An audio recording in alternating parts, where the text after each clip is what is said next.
I came across this video and it was talking about just history and the preservation of history.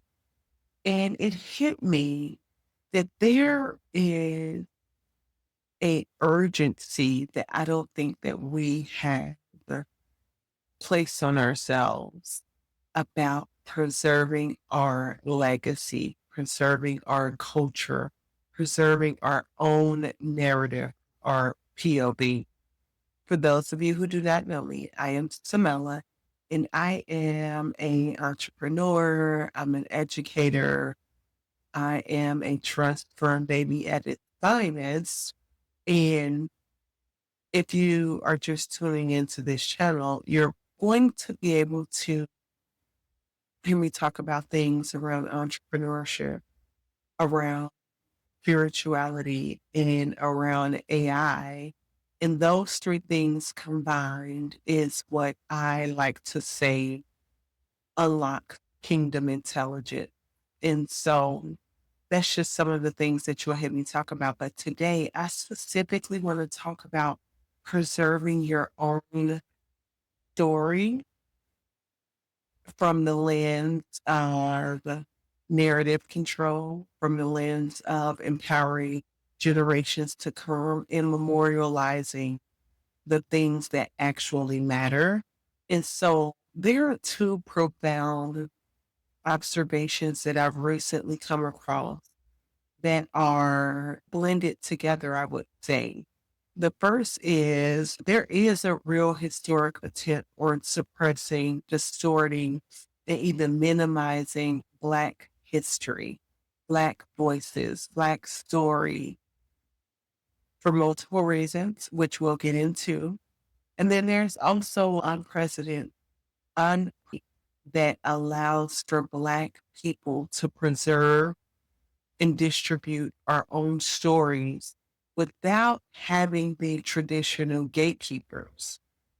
And so both of those things present these two realities that unlock a very interesting opportunity and moment for us. And so I just want to get into it. So let's jump into it. For centuries, there's been a hit on making sure that Black history is not remembered. And so, as we think about what it looks like to survive from a spiritual sense, from traditional stories, family stories, churches, we have to remember that our ancestors survived from oral traditions and passed it to us from quilt family stories, churches, recipes, photographs, journals, and even institutions like HBCUs, community newspapers, documentaries, memoirs, things of that sort. But today, we have so many tools at our fingertips that can allow us to radically preserve our voices and our lineage in a total different way because our phone can literally be our printing press. A podcast is essentially our radio, right? Turning this camera on and talking to you on YouTube when there's no gatekeepers. Being able to essentially have your own television network. So the barrier to documenting our story has never been lower, has never been easier in history, if I do say so myself. And I believe it's a fascinating idea around documentation as an act of stewardship. Because not only are you gifting yourself with the ability to tell your story your way from your POV, you're also allowing those coming after you to be able to understand it from your POV, right? And so every time somebody records a story about how grandma built a business, or every time somebody talks about how a founder overcame this and almost quit, but did not quit because they found this loophole or they found this new opportunity. or they joined forces and collaborated with somebody else.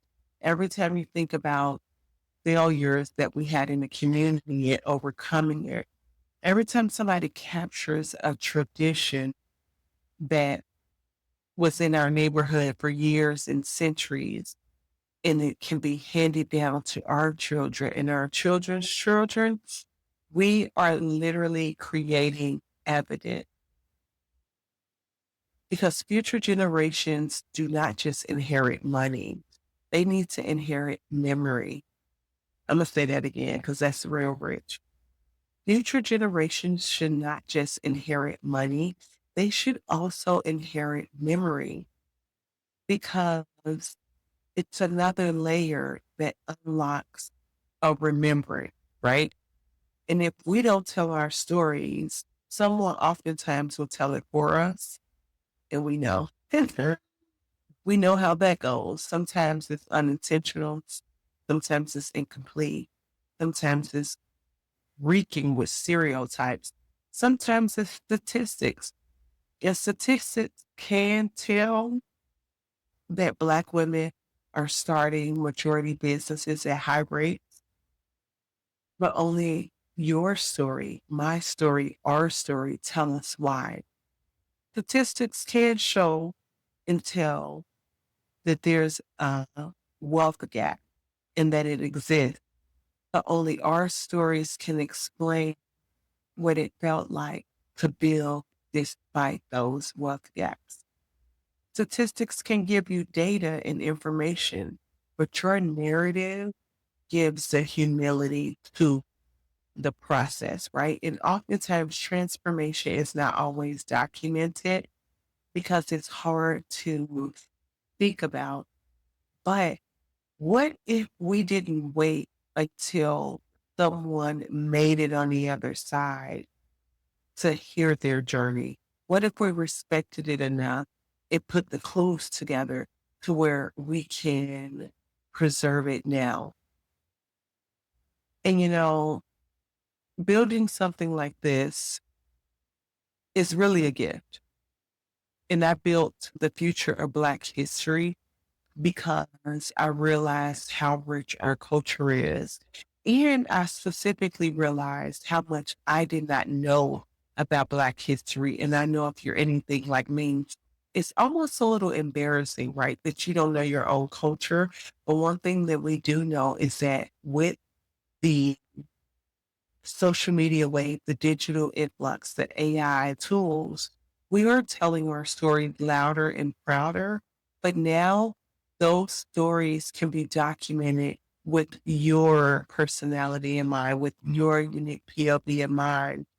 And I've always felt like climbing together is so important, but climbing to a greater version of ourselves and bringing others with us prior to arriving is what is really going to make it that much bigger because it's like we're archiving our own work. Like we're leaving breadcrumbs behind so that someone else who's coming up after us don't have to start from zero. Just think about for a moment how your life could have changed if somebody told you in order to build this business, you need to be thinking about these things. What if somebody told you in order to have an amazing relationship with God, you need to align, you need to obey? Imagine if somebody told you in order to have an amazing relationship in marriage, you have to do these type of things. Imagine if somebody told you in order to create this level of wealth, you need to do these things. Life would be so much greater, better, and just more aligned. And legacy oftentimes don't start at success. It really starts with what was passed down, right? Maybe legacy begins with the documentation, not when you're already there, not when you made it to the top, not when you are the billionaire. But with you just writing down what happened last Tuesday and how you overcame it, and who was affected by it, and who saw you overcome it, and what their representation could mean to them, right? Imagine being able to have a prayer that you documented. And then when you do become that billionaire, you can show people what it looked like to overcome something, right? Or explaining why you made that business decision. And so these are the things that telling your own story gives us with. And it's so important because right now, a lot of people are like, will AI replace human creativity? But I think that there's a more interesting question that could be asked, and that is, will AI preserve the stories that previous generations never had the tools to preserve? I would say yes, because imagine millions of founders, parents, artists, teachers, doctors, elders being able to record their wisdom, not just like this whole polished autobiography and you have to be an author, but like living conversation, like you being able to hear cultural archives that isn't solely dependent on a published book or curriculum or even an institution. It's directly from grandma. It's directly from that uncle of ours. It's directly from auntie, right? And then maybe it's not your exact auntie, but it's somebody who understands you well enough to speak to the situation that you're going through and give you enough guidance to navigate the journey for you. Oftentimes, I think about how the narrative of moving up is hard because you don't know anybody who's there. And oftentimes, when you're moving up, not everybody can go with you. So, climbing to the top comes with this level of guilt and shame. And am I leaving people behind? And it's going to be lonely. And so, one thing that I fully understand is it can be lonely at the top if you climb alone. But what if you don't have to climb alone? What if you do not have to do it alone? What if you begin telling your story and somebody else heard your story and they tell you how your story helped them avoid something or vice versa?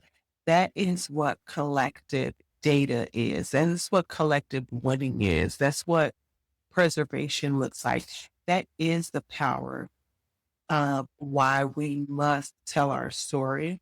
And so when I began to create the future of Black history, it was because I had one central thought in mind, and that was if somebody was to study 2026, what would they find about Black history? Right? What part of our history are we documenting right now in this moment? Right? What are we building? What are we working toward? What are we overcoming? What lessons are we learning? What do we need to memorialize? What are these things that allow us to hand the next generation something so that they don't have to start from zero?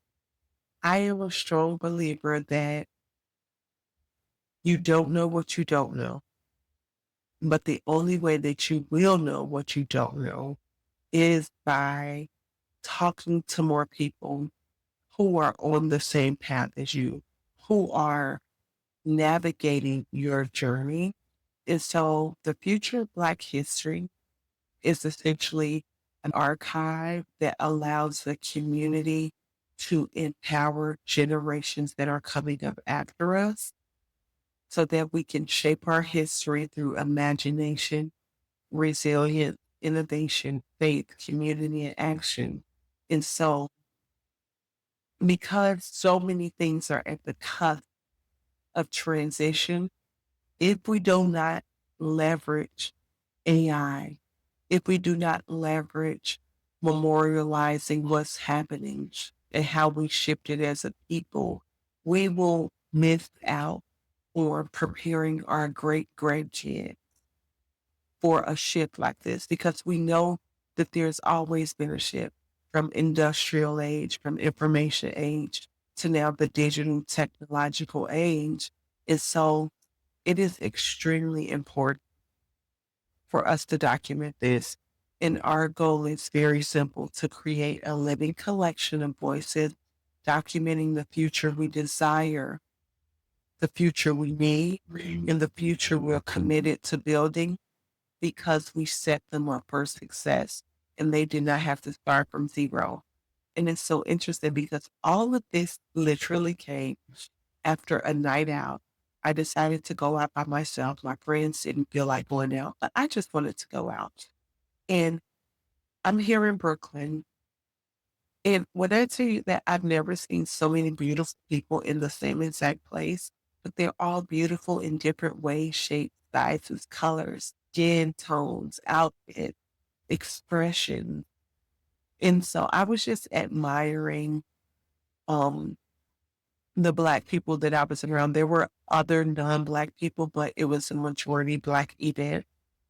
And it was just so beautiful to watch and see how we move. And then a song came on, I cannot think of the name of it, but I'm gonna drop it in the description. And it was about follow the leader because it was like Caribbean night, follow the leader. And we almost couldn't do it. And when I say we had to get in line, but I was watching it and it was like this in my mind because I think the people who was in the line was trying to see what was happening in front, all the way at the front. But my mind instantly told me, what if all you have to do is watch the person in front of you for that line, like for that particular instance, because they was going around the museum and following the leader. But it didn't work out because the people who were sixth in line was trying to watch the first person in line versus watching the person directly in front of them. I don't know if that makes sense. Going on a tangent there, but we got to do it, babe. Artificial intelligence, new technologies, shifting economies, and evolving communities are changing the world around us. And this archive exists to preserve Black Americans, the way that we think, the way that we feel, the way that we hope, the way that we fear, the way that we aspire to build during a moment of time. And so I hope that this sparks something inside of you. And I hope that this activated a moment of change. And it definitely motivated me to realize why it's so important for me to turn on my camera and why I have to get more intentional about posting on YouTube because God downloaded so many things to me. And I want to make sure that I don't hoard these ideas, these concepts, right? And it's time for me to no longer be a consumer. It's time for me to be a creator. And so part of creating is preserving our energy, preserving our information, preserving our legacy, preserving the way that we do what we do when we do it. And more specifically for me as an entrepreneur who's building in this lane during this time. And then as an educator who's helping young entrepreneurs, high schoolers build, become, and identify who they are, it's so important for me to document this process, not just so it can be sold, but so that it can be told and passed down. And so I pray that this blesses someone. And we have work to do, but if there was ever a time to do it and ever a time that it was easiest, it is now because we've been about this life. And I'm going to drop the article. I wrote it a while back about how the diaspora has already been using technological innovation from braiding our hair to the songs that we make to like making quilt. We've been about this life. Now is no different. And I would urge you to tell your story. When you go to thefutureofblackhistory.com, you can tell your story. You can write it. You can submit it audio, or you can submit it as a video. And the goal is for us to collect this information and collect this data and tell our stories. And so be great. You got this. I'm proud of you. Now is the best time. We don't need to feel bad about what we did not do. We don't need to shift the blame. We are the now generation that has to shape the future generations. So if you do your part, I do my part, she do her part, he do his part, we can all come together and make a change. And I believe in this. We got this. So be great. Bye.